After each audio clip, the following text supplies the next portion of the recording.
कधी शब्द वाचून मनाला शांत वाटतं, तसंच वाटावं म्हणून मी वाचते आणि तुम्ही ऐकता.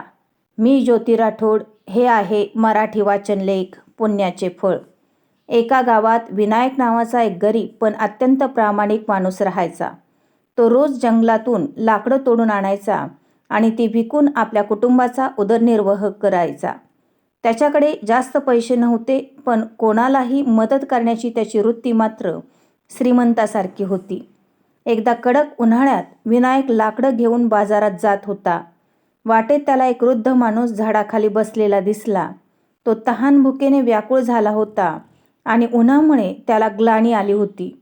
विनायकने क्षणाचाही विचार न करता स्वतःच्या पिण्याच्या पाण्याचा तांब्या त्या वृद्धाला दिला.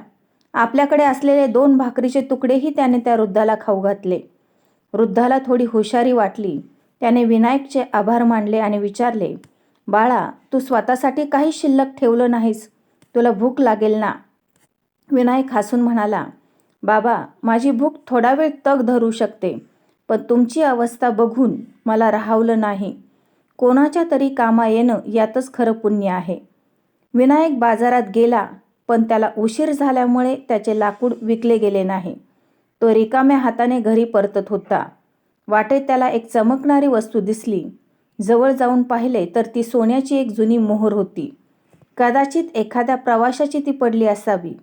विनायकने ती मोहर उचलली आणि विचार केला, या मोहरेने माझ्या कुटुंबाचे महिनाभराचे हाल मिटतील, पण ही माझी नाही.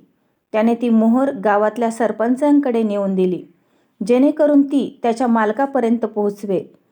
काही दिवसांनी तोच वृद्ध माणूस, ज्याला विनायकने पाणी दिले होते, विनायकच्या घरी आला. तो साधा माणूस नसून शेजारच्या राज्याचा एक मोठा सावकार होता. विनायकची दयाळू वृत्ती आणि प्रामाणिकपणा पाहून तो भारावून गेला होता. त्याने विनायकला आपल्या गोदामाचा व्यवस्थापक म्हणून नोकरी दिली आणि त्याच्या कुटुंबाची सगळी जबाबदारी घेतली. पुण्य हे कधीही वाया जात नाही. निस्वार्थ भावनेने केलेली छोटीशी मदत आणि प्रामाणिकपणा आपल्याला आयुष्यात अशा वेळी फळ देतात, जेव्हा आपल्याला त्याची सर्वात जास्त गरज असते.